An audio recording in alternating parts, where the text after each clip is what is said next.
That's the strangest thing. Why won't it do it from there? Anyway, it doesn't really matter. Alright, so from here we need to join up the two tracks, which probably go from this side, just scouting out where there's fewer obstacles. Alright, there, and we need a bridge over here. Let me just repay some of that loan. Bridge across there, bridge across there.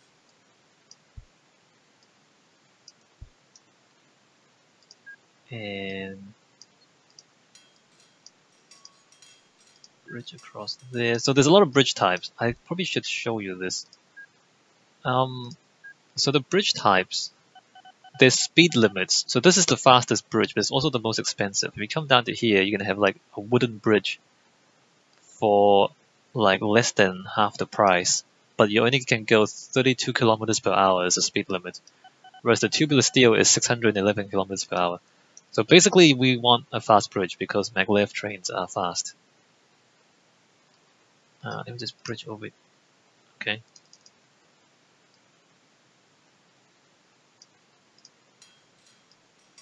And we don't need it to be quite that long, but I just want to make them a little longer. This is a lot slower than I thought it would be. I mean, the thing to do if you want to keep your trains fast is you either use tunnels to go through mountains, or you just level the mountain. And by keeping the tracks flat, you can get your trains to go through a lot faster, right? I haven't been doing that because maglevs are supposed to be more powerful and therefore not require as much flattening for them to be efficient. Let me just do that, and I think we should get this track to come through here, which means cutting that back a little bit.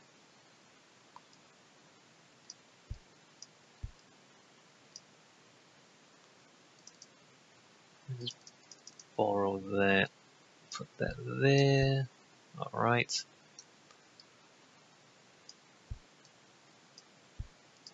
Put that there, and that there, right. And then we get these signals going.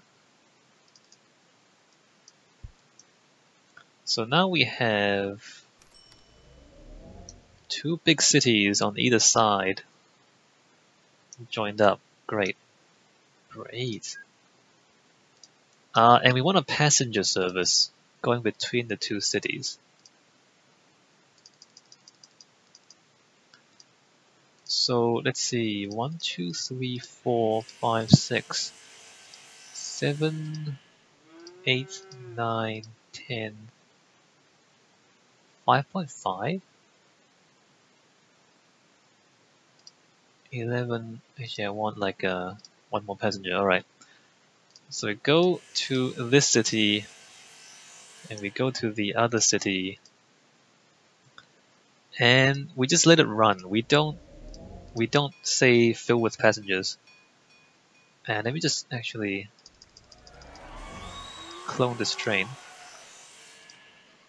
And the reason we don't fill the train is we don't want to wait. Passengers actually, while we watch the train go through, passengers, the prices of them decay over time a lot faster than other things. The cargo payment rates, I don't know if you can see all this. So the cargo payment rate for passenger looks like that, and the cargo payment rate for coal looks like that, and you can compare them there. The point is that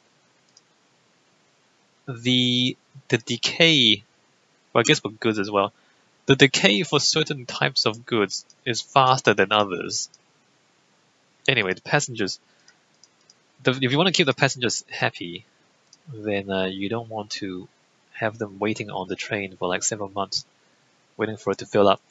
But here, so now that the train is arriving at the other station, I'm going to launch the other train now. So now the two trains are going to be roughly on opposite sides of the map at the two cities at the same time. And it doesn't really matter that much. So the first train starts with no passengers because it's the first service. So the passengers don't start appearing until the train arrives. And you'll notice that this train actually is almost full. So you don't really need to wait for them to get full. What we want to do is see what money we make when the train arrives on the other side of the map. These maglevs go up slopes a lot more slowly than I thought they would. You can get better trains later on. So the first train is not that good, but you can get better trains later on. So we're not too concerned if the performance of the first trains are a little slow. So now the other train reaches the first station. And what do we have? 79% full, which is pretty good. That's pretty good. And so now this train finally arrives here.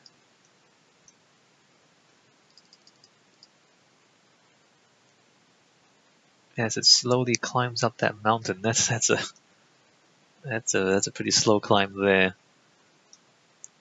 And arrives at Growtown. Alright, let's see the green numbers and see how much money it makes per trip.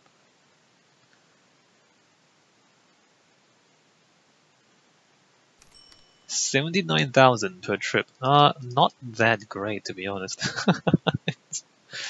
Not that incredible, but pretty decent.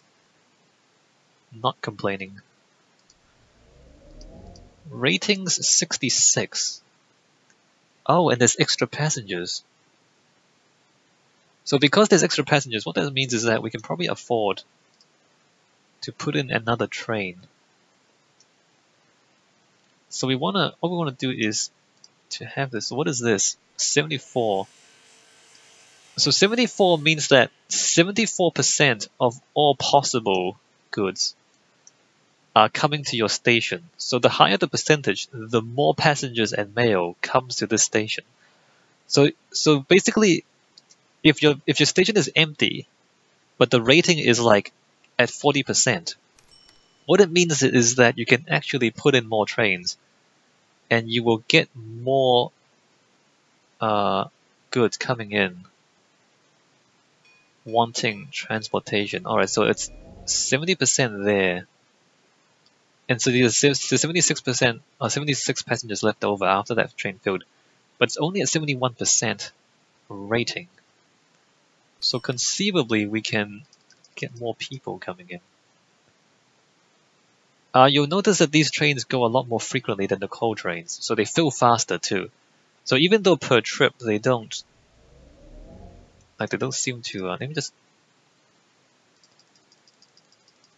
clone another train.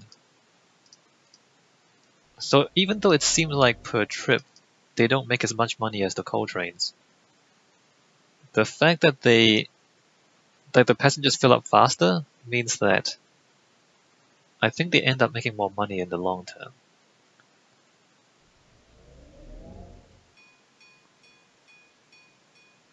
And so I'm just looking at both stations to see if they ever empty. New road vehicle available. We don't care about road vehicles. I think we're only going to care about trains in this game.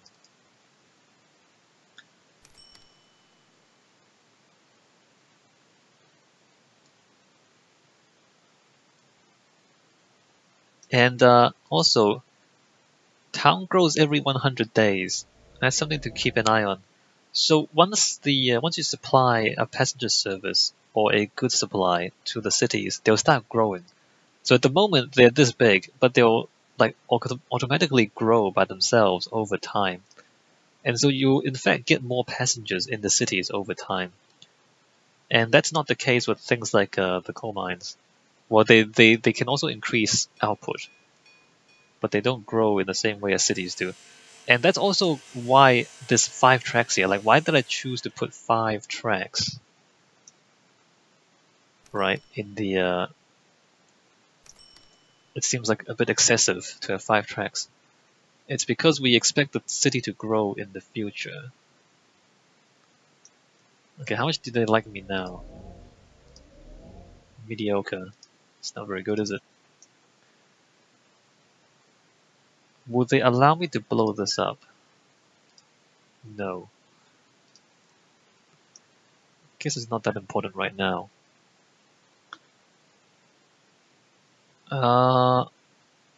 Pranpool is this city.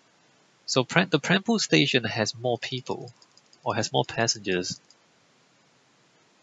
than the other station, it seems like. Oh, and the passengers, you get money both ways, right? So the coal train, you pick up, you don't get money when you pick up, you only get money when you deliver. But the passenger trains, because it's a city on both ends, you get paid on both ends. So these trains are going to make a lot more money than the coal trains, which is good for us. Eventually, we might want to like have unprofitable train routes to smaller towns, so they might not make a lot of money, but then because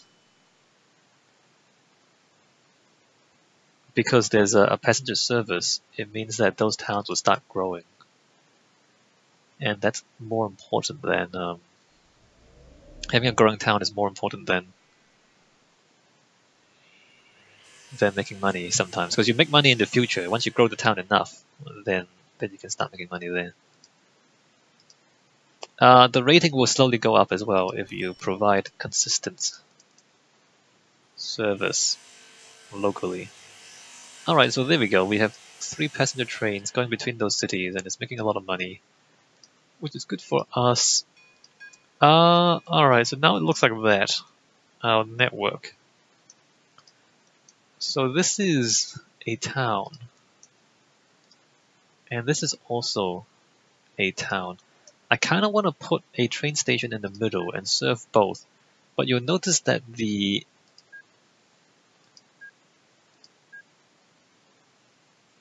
doesn't actually, well, it kind of does. It doesn't cover the center of town, and the cities tend to grow from the center. And so then the issue is that the catchment here is not great. It doesn't actually cover both cities as well as you think it would. There are other transport options, by the way. There's ships, and there's trucks, and there's also planes. Planes are good. Eventually we can get like giant airports, and they have a pretty good catchment too, but you need a certain amount of population nearby to support them. Alright, so we paid off our entire loan already. That's pretty good. So I would usually have planes too, but I might not in this playthrough.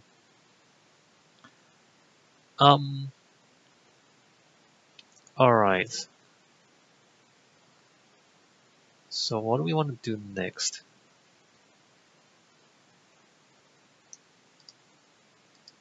That's a city as well. There's not that many people there, but there is quite a few people here. What I can do is in fact have another station here and have this thing branch off.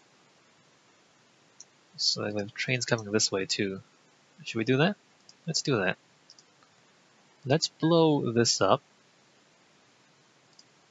like a maniac.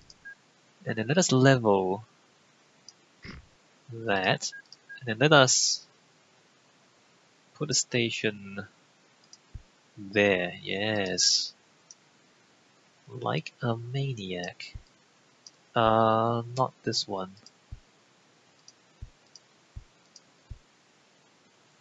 So now that we've paid off our initial loan, the rest of this game is going to be pretty easy. It's going to just be us building whatever the hell we want, basically.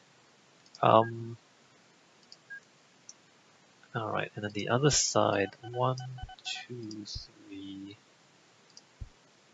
4, 5.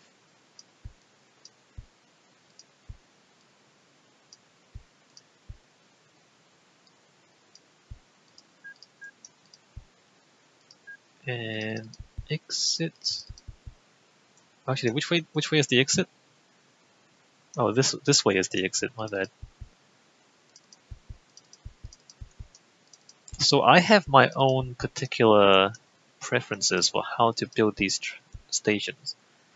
I mean, if you're playing it for yourself for the first time, you might well invent your own system, right? You might invent your own preferences for how to build these stations.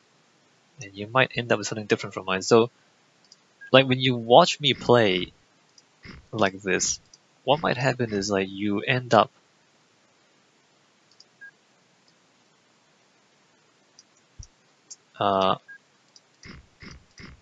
stifling your own imagination because you end up copying what I do, and that would be a bad thing.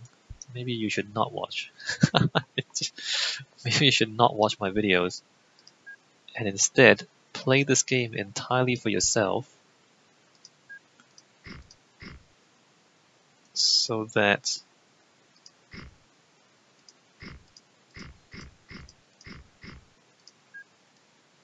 you don't end up just doing the same designs that I did. They come up with their own designs for a train network, right? Maybe. Alright, so here we're gonna do that, and then this track is gonna come down here. Alright, good. So now let me that's the strangest. Oh, this is the wrong way anyway.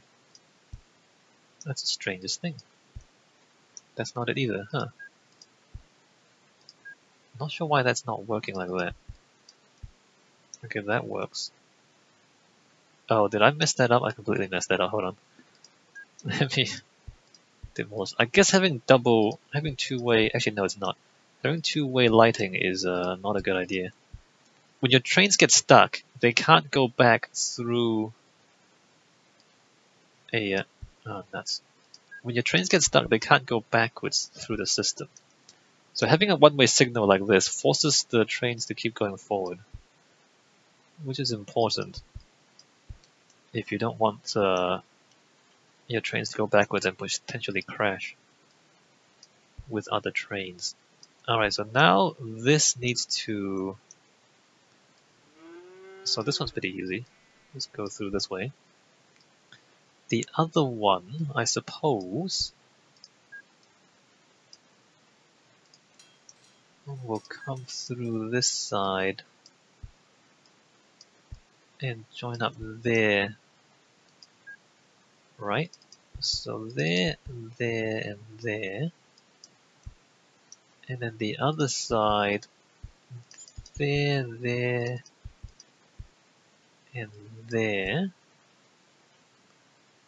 And then all of that joins up. Alright, good. So now we can put a train going from this city